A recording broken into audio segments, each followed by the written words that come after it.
Two things came to my mind. I'm going to start with that.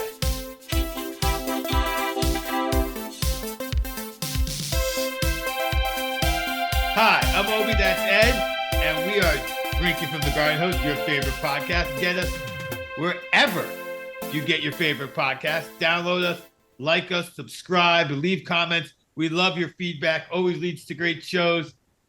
Interact with us. Ed, how are you? I'm doing great. We are coming off a couple banger episodes, so hopefully we can live up to the hype that we've created for ourselves with the last couple episodes. So that's what I'm looking to do tonight. And Obi, we were just talking beforehand about crazy teenage kids, and you know, we may talk about crazy teenage Ed and Obi at some point in this episode. But you were just telling me kids today. What's going on with kids today? So, as our listeners know, I went on a vacation. I left Alex at home. I have the video footage to prove it. Nothing went down. There's another vacation planned for the future. We don't like to tell when, but for the future where Alex will be at home. And Ed says to me, well, instead of going on that trip that sounds amazing, he'd rather just throw a party. And I am convinced that kids today, they want to work from home. They want to party from home. They want to school from home. They want to talk to their friends while being at home, but nobody's coming to their house. At least that's how my kids seem to be. They just, I'm not too worried about the repercussions of leaving him at home and having a party. And I don't know if it's because my kid is good. I don't think it's because my kid is good. I think it's because my kids just don't want to hang out with anybody in person. That's what I'm saying. Kids today, give me a computer. I'll talk to 30 people. Give me face-to-face. Stay the fuck away. So it's really interesting because, and again, my kids are not going out on the party circuit either, which is, thank God, I'm good with that. But I do hear stories, Obi. I hear stories of parties. I hear stories of parents. This is crazy shit. Of parents who rent a hotel room so that they can go stay at it so their kid can throw a party at their house. That I haven't heard. Now, I was going to say the other way around. Every now and again. That's happening. That's happening in my town. In my town. Parents going out so their kids can throw a party at their house. Yeah. I believe that to happen. I mean, a few years ago when my kids were still in middle school, there was a big party in the town next door to us that got filmed. This was the early internet days, and it got put on the internet. And then the parents got sued for all the underage drinking that was going on at their house. I don't think that happens as much anymore. They're suing for it because it hits the internet, because it just hits the internet now anyway. So, I mean, I know these things are going on. I just don't know why my kids don't seem to be involved. I could be just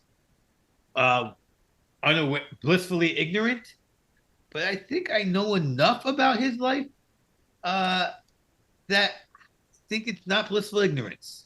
And we got cameras in the house. Yeah, well, maybe that's it. So I thought immediately two things. Why would a kid turn down, and again, not saying when you're going or where you're going, because I know you like your privacy. That's why you don't do podcasts or social media. But the point is, two things went through my head. You would only turn down a trip like that, paid for, if you're a teenage boy, for two reasons. One, you want to throw a banger of a party. That's what came out of my mouth. And you're like, hold that. And then you started the podcast. The second thing is if you think you're going to get laid. That's the only other reason you would give up a vacation is you think you're going to get laid. That seems more up his alley. And if I caught a video of a female or a male, a person of interest, one coming through the house, he knows that all he'd get would be like, haha, we caught you. Moving on. So there's plausibility to that because he wouldn't get in trouble. Well, yeah. So Obi, and what I know of you and some other conversations we've had, I'm not so sure he needs you to, I don't know, go to the moon or leave the country or travel 10 hours away in order for that to happen. I'm thinking just the weekend trip or Tuesday night, go play with swords. He can get it in. You know what I'm saying? Yeah. I mean, it's not like we say, yes, do this, but you are right. If Erica and I were planning on going shopping for groceries on a Tuesday night, Wednesday night, whatever night, and Tuesday night's sword night. Come on. Tuesday night sword night. Erica's going to be home, but Wednesday night grocery shopping, which it usually is in my house. Yeah. So Because kids today, I agree with you. Kids today just don't make sense. But Obi, I think you're wrong, and maybe it's where you live. This underage drinking with parents home happens a lot more than it ever happened when I was growing up. Like when I was growing up, parents were. I never ever was at a party, and this might be a surprise to people. I went to a lot of parties, and never were the parents home, right? But now I read about it in the internet all the time, like and it's the rich communities around me, right? But these parents, they're not only are they there, they're interacting with the kids. So there was a murder that happened at one of these parties. They got in a fight. Kid decided, I guess, fists weren't good enough, so he pulls a knife out, stabs the kid, kills him. Comes out, parents were at that party, the house, and the mom has an extra charge against her because she was interacting with the kids during the party. Okay, I've not read that case. That is extreme that happened, but I grew up the same time as you did, different town. The main Friday night place. There was parents there. As a matter of fact, if my memory isn't completely wrong, we all hung out on a Thursday night, watched the last episode of Cheers, and then headed down to the basement while the parents stayed upstairs. And they blatantly knew. It wasn't like, are they or aren't they? I mean, you walk down there, beer cans strewn all over the place. So I definitely had a house with parents when I was underage where I consumed large quantities of alcohol. Cars were strictly monitored, though. I will say that. That was, the rationale that they used. And driving was strictly, walking home was strictly enforced when required. Well, that's always the rationale. I'd rather have them drink under my nose than me not be around until that kid got stabbed. That really worked out really well for those parents. But it's interesting you bring up Cheers because I want to segue a little bit here. So first of all, Cheers is not one of the. I mean, I love the show, but that was not one of the shows I would have watched with my high school buddies. That was more of a. I don't know. I don't know. I guess I watched that on my own, or I watched that later in life, or I watched that in college. But either way, so it was interesting. But here's the thing about Gen Xers, which we are, right? Nostalgia hits Gen Xers. And again, there's I don't know if there's scientific research on this, but there's at least one article out there. It says Gen Xers are more nostalgic than the other generations. Now, maybe it's because the other generations older than us don't even remember shit because they're so old at this point. And maybe because the generations younger than us are still living in their younger years. So maybe that's why we're the only nostalgic generation right now. But so Cheers, great show, right? What are those other TV shows that just hit you as a Gen Xer, right? Like 90210 was one that comes to my mind. Party of Five, right? Had to watch that. I even learned to record on the VCR for 90210 and Party of Five. I know of those two shows. I did not watch those shows. I did not watch any. I shouldn't say any. Maybe you'll name when I go, oh, yeah, I did. Oh, shit, I did. But my basic recollection, if the show was an hour long, it better be action, or I usually was not watching it. Now, that doesn't mean I didn't know about Dawson's Creek. I didn't watch that shit. I didn't watch that shit. That means I knew about 90210. I was fully aware, had a sense of what was going on. Like, I was aware because people talked about it. I didn't go, it wasn't my. You weren't a Melrose Place guy? No. Hour-long dramas were not something I watched in those days. And I had that Thursday night was a 90210 into Melrose Place and then out to drinking club. I was still in college. I was doing that crap. Right. Watching And in the other room was us playing spades, watching Friends and Seinfeld, and then out. Yeah. So I was a Seinfeld guy too, but never a Friends guy, which is crazy. Like that show was on at the same time I was going through this. But so here's the thing about the nostalgia, and it's not so much about the TV shows, but we'll just bring that up. But what they're talking about, like Gen X, now we're coming of age where we're starting to control shit. And And very soon we're going to outnumber the baby boomers because they're dying off, right? But the entertainment industry right now, think about all the remakes of Gen X shit, 21 Jump Street, right? Just think about the remakes that keep coming out. It's all Gen X. It's all nostalgia. Yes, it is. I mean, even all this Disney stuff is this Disney Star Wars stuff that you and I talk about off air is from that. We're hooking back into that. The #1 movie of the year last year, Top Gun Maverick. Are you kidding me? And like beat for beat, the same freaking. It wasn't even like I'm gonna. You and I actually have never talked about this movie because you watched it in the theater, and I did not watch it until I went on my trip to Europe. And first of all, I'm watching this movie on the plane, and were you wondering why the plane wasn't going faster? It was. The plane was taking off simultaneous to the opening plane takeoff. Like nice. It was like somebody did it on purpose. It was perfect, and it was just pick your own movie and watch it. So that was really cool. But the movie was I thought the movie was gonna be more like Color of Money, which was a youthful movie from our age that was a sequel to a 50-year-old movie. I don't know if it was exactly 50, but the same sort of thing. Than like a remake of Maverick, of Top Gun, which just was more of.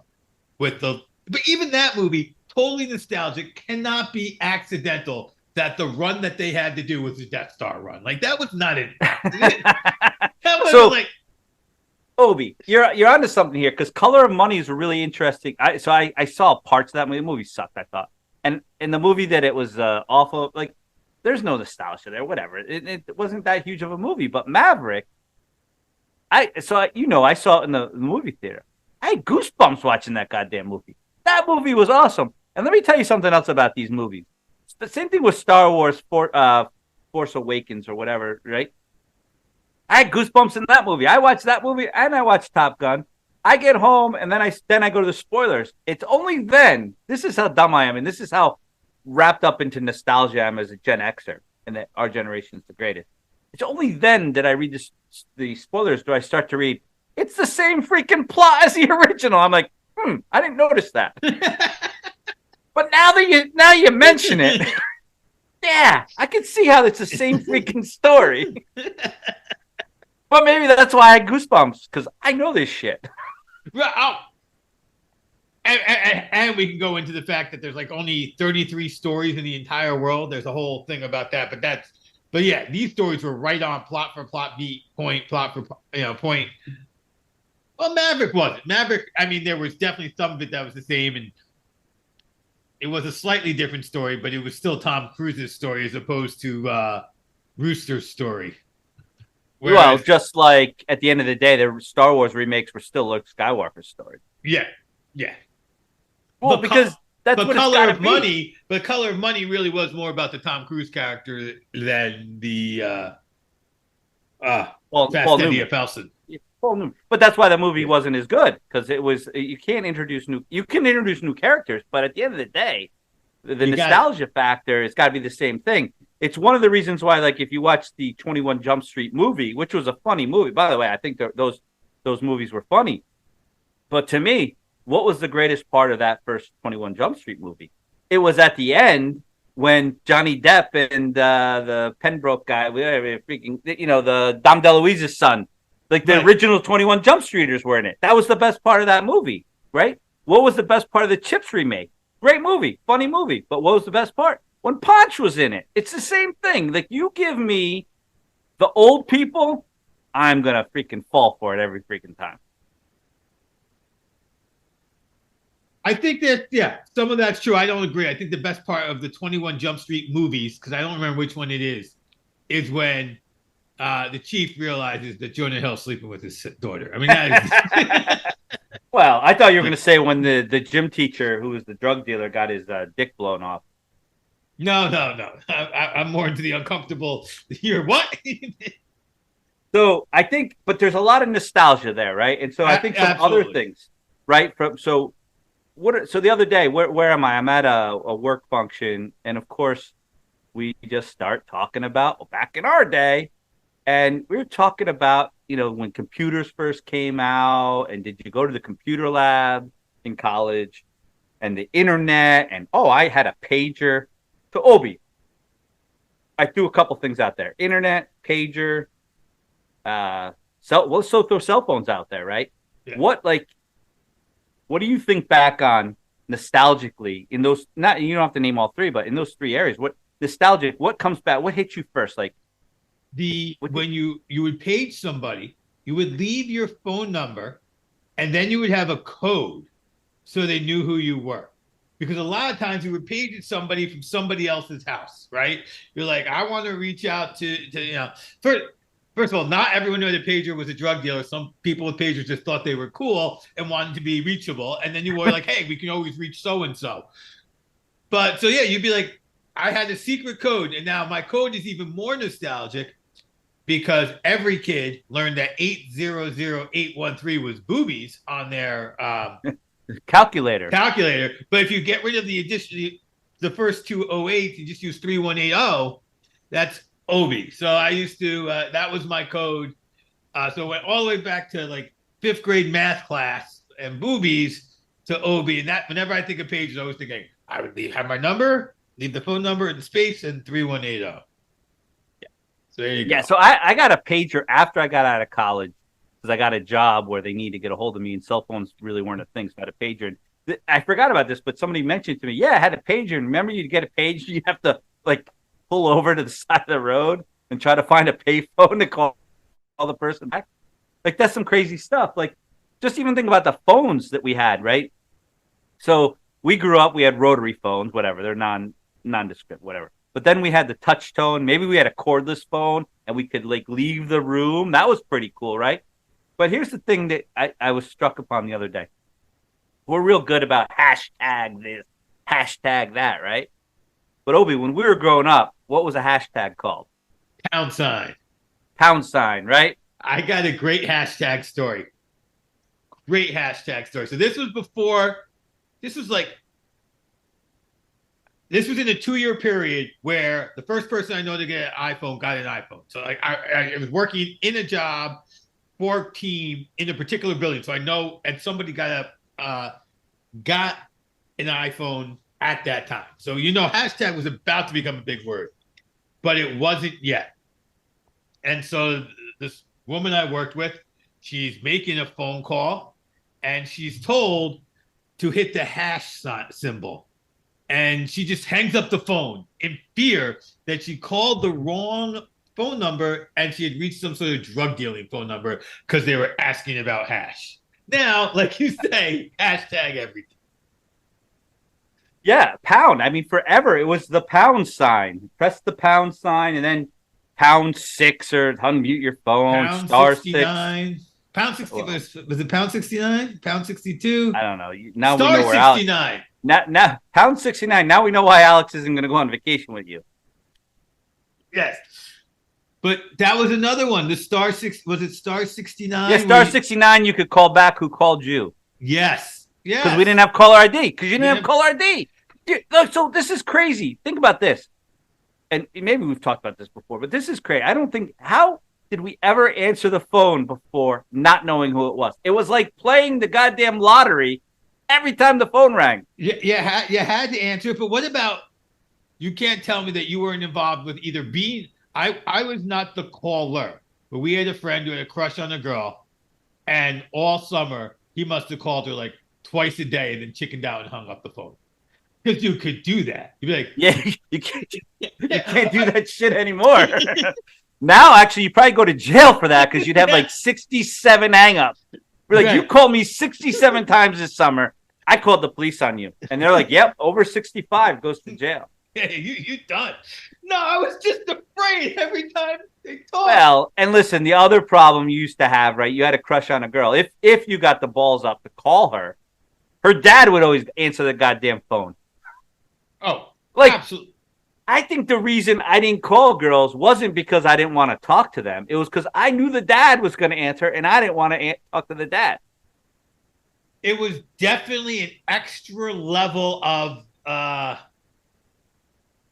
concern. I mean, it was, hello, is she there?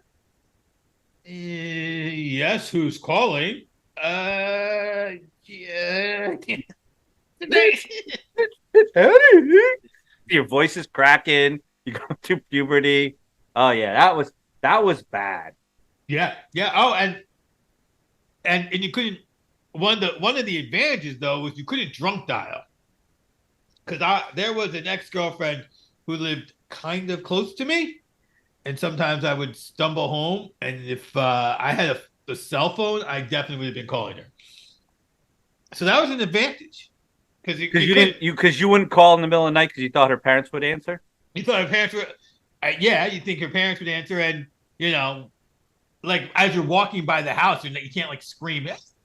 You know, that's not a convenient thing to do in the middle of a suburban town. But with a cell phone, like, oh yeah, how are you?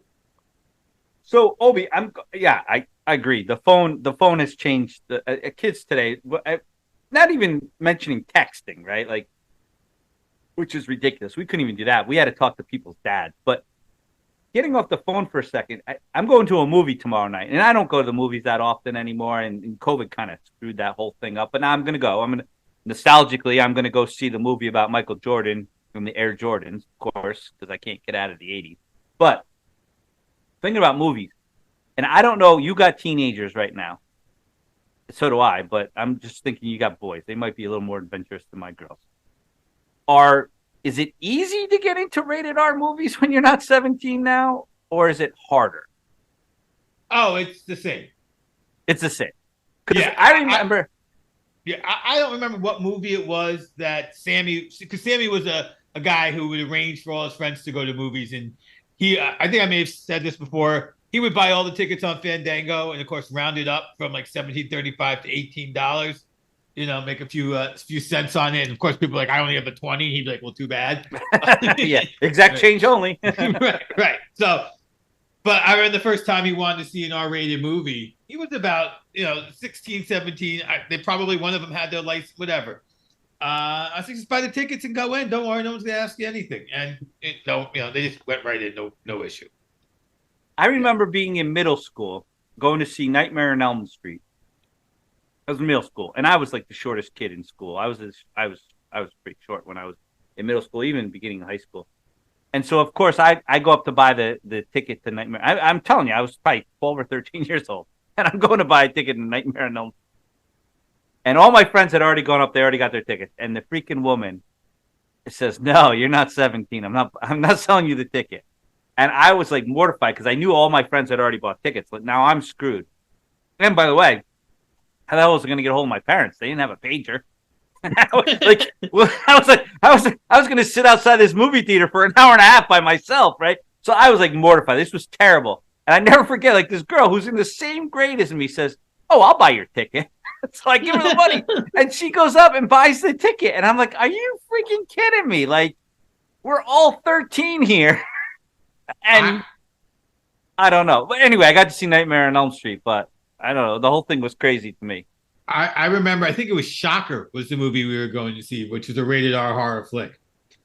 And I remember being about the same age, somebody's parents dropped us off. And I'm like, wait, how are we going to get the tickets? And my one friend just walks up, buys the tickets.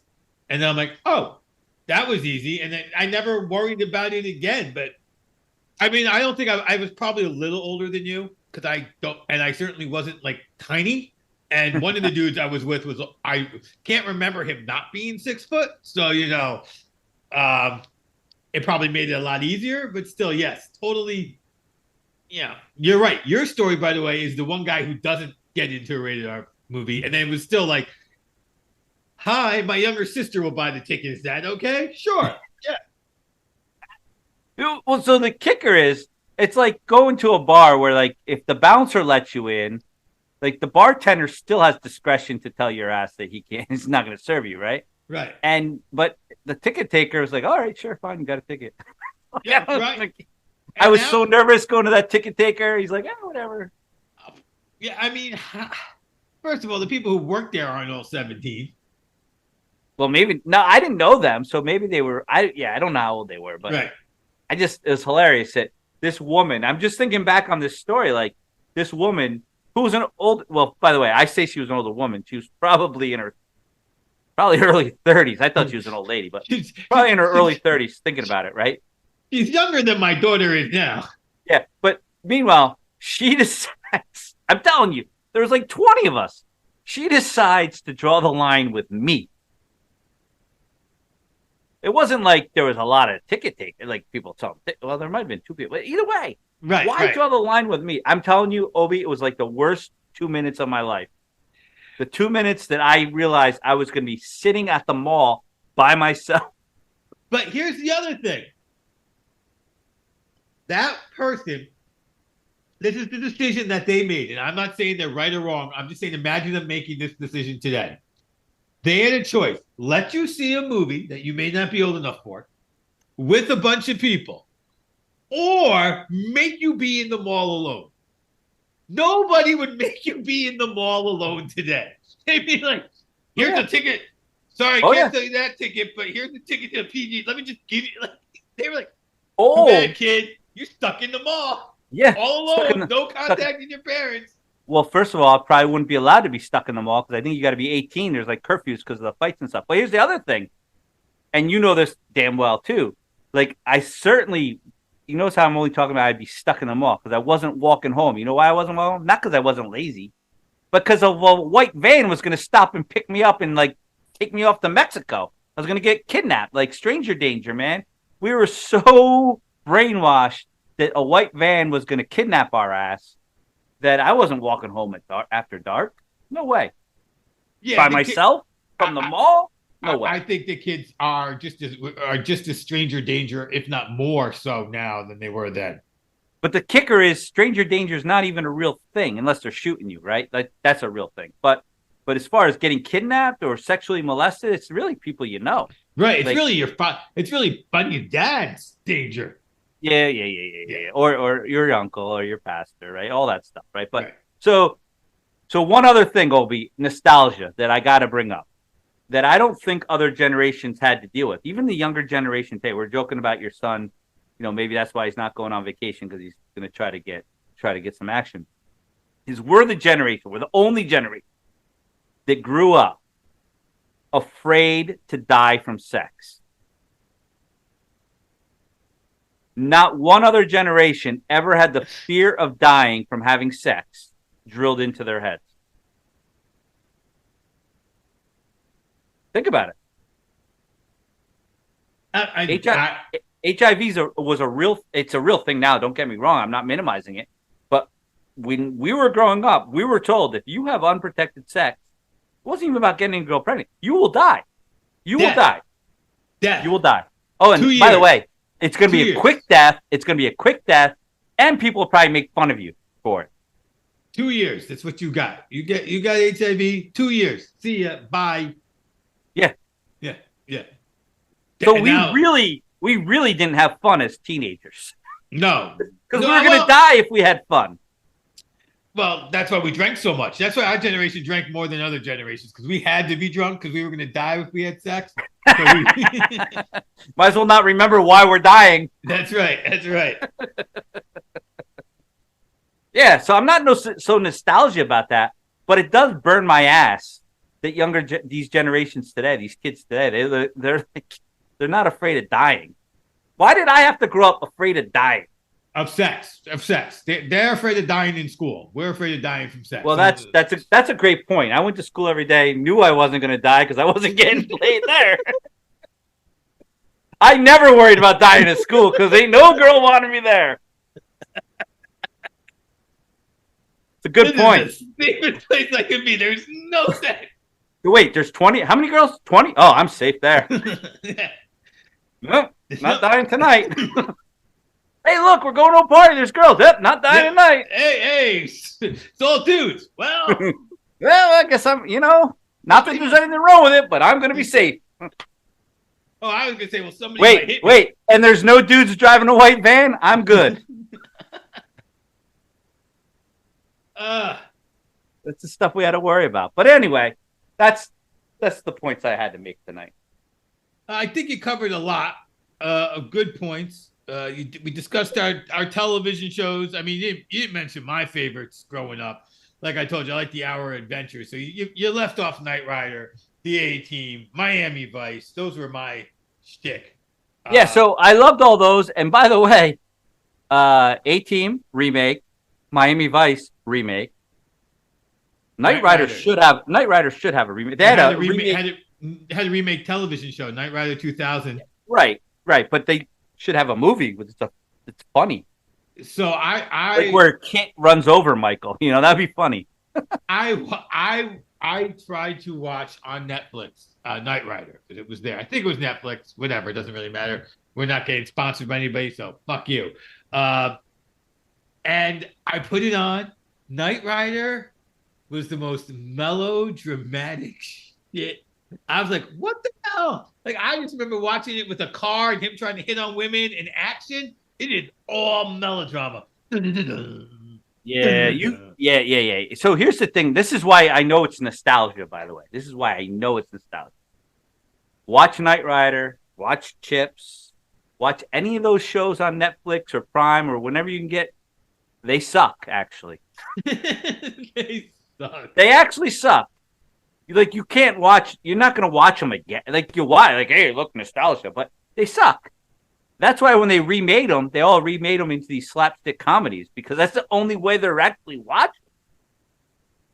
I'm a firm believer in that. I went back, I watched, I loved Emergency growing up. You know what movie or TV show had its 50th anniversary recently was the $6 Million Man. Right. Love that show. I bet you it sucks. You know what else? I wonder how. Well, no. So here we go. A slight different turn. So the show that just came to mind right now was The Incredible Hulk, right? Oh, with Lou Ferrigno. Oh, yeah. That show sucked too. But all of these shows that we're kind of talking about, they had the same sort of storyline. Somebody who's on the kind of the run, whether it's the Hulk, the A-Team, even Michael Knight's not on the run, but just like roaming around. Shows up. Well, he's a different guy because he got shot in the face. Right. Shows up in a town and somebody needs help and he's there to help them. Like, what a coincidence. Wherever I go, people need my help. So what was it about Americans back in the 80s that we were so afraid of and needed help from? The Russians. You're right, the Russians. So that's you're right. That's the one thing I wanted to go into, the Russians. And I could go on a big rant here. Ooh, the Russians. But we talk about what we were scared of. Oh, Jesus Christ, were we afraid? Not only I was afraid to get laid because I was going to die, but if I didn't die that way, a bomb was going to drop on my head and nuke my ass, right? We did the drills in school, which, by the way, those drills in school weren't going to help us. It was a freaking nuclear weapon. Then we saw that the movie Day After Tomorrow, the day after. Dawn. Well, Red Dawn too, but day after when they actually had the nuclear bomb, like, oh Jesus Christ, they just disappeared. Like, and then the people who lived lost their hair in a day. I'm like, oh my God. So we were afraid of the Russians. And then you fast forward to today, and there's people who like the Russians. Are you freaking kidding me? How do you like? I know you're not a Gen Xer if you like the Russians. If you like the Russians, you are not a Gen Xer. The Russians were the biggest boogeyman in the world. Like and a Russian with HIV. Can you imagine a hot Russian with HIV? Jesus Christ. That was the biggest boogeyman you could ever have. Like a hot woman with HIV that was Russian. Yeah, Drago's. Oh yeah. There's some. The only thing about her was she wasn't really Russian. Right. No, she wasn't. Neither was Drago, but boy. But you're right. If she was really Russian and had HIV, Jesus Christ, we'd all be running from her. Yeah, that's the other thing about our generation. We thought we were going to get nuked every day. We did. Like the idea that, yes, I would think we had this conversation about a year ago when the whole thing started with the Russians. We're like, the Russians are the bad guys again. The world makes sense. It makes sense again. But dude, in all the movies, the Russians, and all of a sudden the Russians had to stop being the bad guys in the movies, and you're like, wait, what? Wait, what? Can you imagine? I mean, in the last year, people probably have found Rocky IV enjoyable again. But for about 15 years, people were like, well, I don't get Rocky IV. Yeah. No. Why does he want to beat Drago up? But now people are watching beat that mother ever up. if I can change and you can change, then what does that even mean? Yeah, see, that's the stuff. The other generations don't have that. And these millennials, they don't know what we're talking about.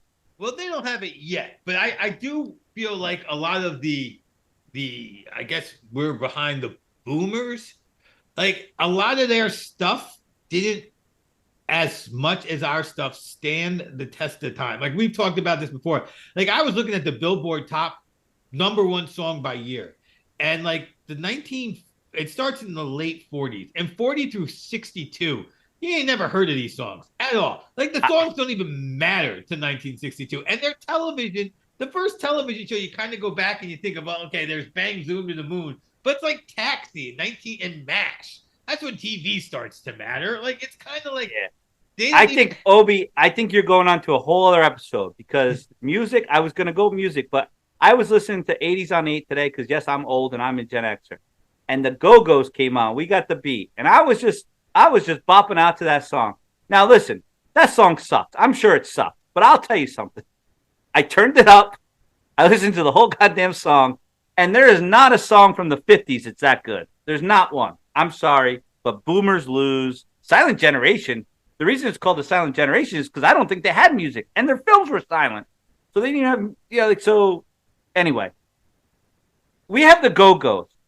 We have other things. We're going to have that as another episode, but I'm telling you, the nostalgia piece, these other generations, they're lacking.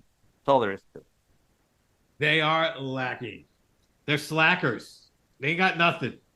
Right, and we were the ones that were called slackers. I think that was a form of projectionism. Yes. We were the slacker generation. Meanwhile, now we're doing all the work. Right. Our parents retire, spend our inheritance on cruises with us. Money. That's right. They're spending their money. The best. Then I got to shut up. But the best is, yeah, right. Sure. We go on vacation with our parents, and they go, "I got this one at dinner, right? I got this one," and you're like, "Thank you so much. That's so great." And then when you're walking back to your room, you're like, "Holy shit! I just paid for dinner." Yeah, that was my. Whether I pay for it now or later, I just paid for it. Just 20 years early. That's all. But I paid for it. Well, that's why you got to, when you're on the cruise, you got to, with them, and Eric's not there, you really got to get as much as possible so you get more than, half. Yeah, because I'm getting his half. I know. Right. They have to outspend the last cruise, so you're the winner. I figured this out a couple of years ago. I know what I got to do. I got to spend Eric's money because my money's already getting spent. I got to spend his money. That's right. We can't. And you don't need it. He's at the dirt track. That's right. He's on